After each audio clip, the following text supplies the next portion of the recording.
조갑제 TV 시청자 여러분, 5월 17일 오전 11시입니다. 문정인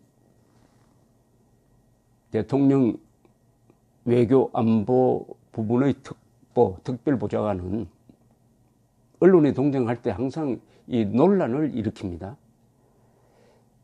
그런데 이분이 문제 있는 발언을 해도 문재인 대통령이 제지를 하지 않고 오히려 비호를 합니다. 학자로서 자유롭게 이야기할 수 있다. 그런데 특보가 학자라도 자유롭게 이야기할 수 있는 자리가 아니죠. 공직자죠. 더구나 문정인 특보 이야기는 문재인 대통령의 이야기다 라고 해석할 수밖에 없습니다. 그런데 이분이 자유분방한 이야기만 하는 것이 아니라 아주 이 군사 문제에 대해서 이게 과연 사실이냐,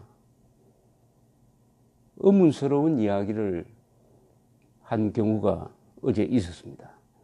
국회의원회관에서 이해찬 더불어민주당 의원이 개최한 포럼에 참석해가지고 B-52 전략폭격기는 아직 한국에 전개 안 되었고 내일부터 할 건데, 송영무 국방장관이 빈센트 브룩스 주한미군 사령관을 만나가지고 맥스 선더 훈련에 미군 전략폭격기 B-52를 전개 안 되게 이야기했다라고 이야기했답니다.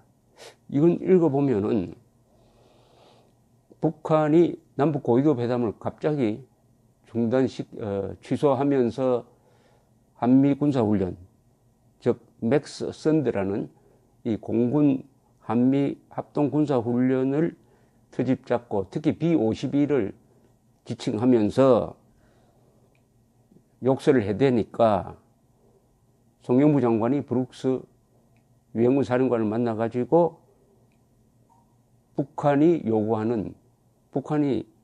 신경 쓰는 B-52를 이번 훈련에는 빼도록 했다 하는 이런 취지입니다. 이게 사실이라면은 대한민국 국군은 지금 완전히 김정은의 노리개가 되는 겁니다. 김정은이가 한마디 하면은 겁이 나가지고 국방장관이 유엔군 사령관한테 달려가가지고 김정은이가 요구하는 거 그거 받아줍시다 해가지고 또 거기에 유엔군 사령관이 또 동의를 해가지고 부랴부랴 B-52를 전개가 안 되도록 했다. 이러면은 이런 국방장관 파면해야죠, 파면. 대한민국을 지키라는 사람이 김정은을 지키기 위해서 우방국을 압박하는 꼴 아닙니까? 그런데 말이죠. 이상한 일이 이제 오늘 또 일어났습니다. 어떤 일이냐. 미국 국방부가 공식 코멘트를 냈어요. 미국 전략폭격기 B-52는 처음부터 한미연합 공군훈련인 맥스 선더에 참여할 계획이 전혀 없었다고 해서 딱 부인했습니다. 그러니까 B-52는 참여할 계획이 없었다. 그러니까 문정인 씨가 거짓말을 하고 있다.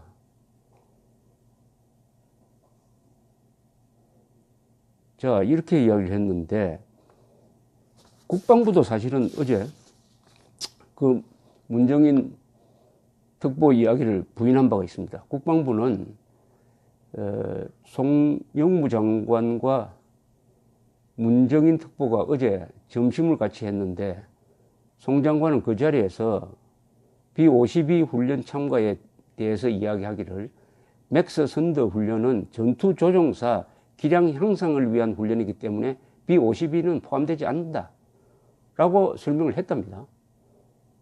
설명을 했는데 문정인 씨는 거짓말을 했다는 거예요. 국방부의 이야기대로라도 이게 거짓말입니다. 왜 거짓말을 했느냐. 그 다음에는 설명이죠. 북한에 우리가 승리를 다 하고 있다고 김정은이한테 잘 보이기 위해서 거짓말을 했다는 이야기로밖에 해석되지 않습니다. 거짓말을 한 것은 거의 확실한 것 같은데,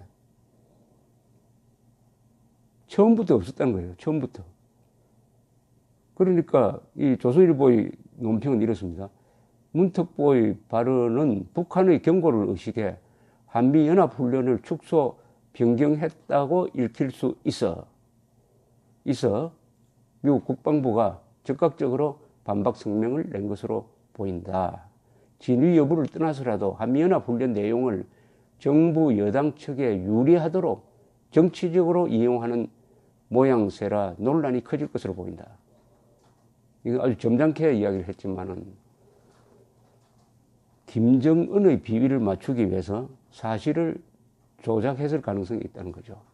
그럼 현재 누구 말을 믿어야 되느냐? 문정인 씨의 과거 행태와 거짓말을 하기가 힘든 미국 국방부와 한국 북국방부의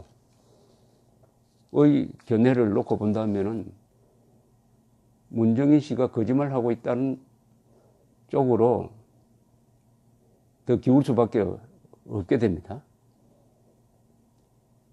이것은 문 대통령이 책임지고 해명을 해야 됩니다. 또는 이건 수사를 의뢰해야 할 사항입니다. 군사기밀입니다. 더구나 과거의 군사기밀이 아니라 지금 진행되고 있는 훈련에 관한 군사기밀을 왜곡해가지고 국민들을 속이고 김정은에게 유리한 어떤 상황을 조성하려고 했다고 한다면 이것은 공안검사가 나와서 법에 저촉되지 않는지를 조사해가지고 국민들한테 보고할 의무가 있다고 생각합니다. 이 정도는. 참고로 B-52 전략폭격기는 어떤 비행기냐 하면은 최대 항속거리가 16,000km에 달하고 32톤의 폭탄을 실을 수 있습니다. 물론 핵폭탄을 실을 수도 있습니다. 그러니까 재급유 없이도 한국을까지 와가지고 폭격하고 괌이라든지 돌아갈 수가 있습니다. B-52 폭격기는 이라크 전쟁 때 참여했을 때는 보면은 미국 본토에서 출격해가지고 폭격하고 돌아갔습니다. 이 B-52는 1950년대에 만든 전략 폭격기인데 아직도 60년이 지났어도 아직도 움직이고 있습니다. 우리한테 참 친숙한 비행이죠.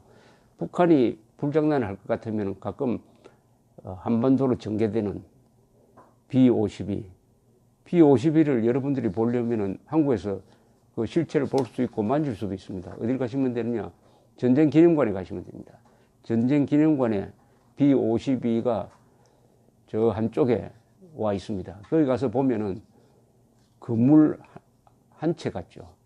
어마어마한 크기를 가진, 물론 전보보다는 작지만은 여객기 정도 되는 그 안으로도 들어갈 수가 있습니다.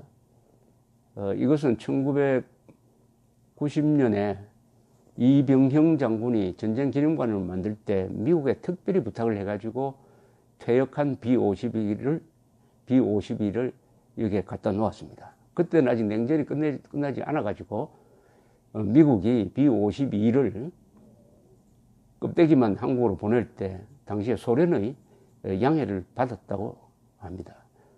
이런 B-52를 가지고 더구나 한국인의 안전과 관련된 문제에 관하여 장난치는 자가 있다면은 제거해야 합니다. 그게 바로 적폐청산 아닐까요? 적폐청산. 제거해야 된다는 말은 그 자리에서 제거해야 된다는 뜻입니다. 감사합니다. 길 색깔이 너무 좋네요. 이게 낙엽이 쌓여가지고 이렇게 된 거죠? 네, 소나무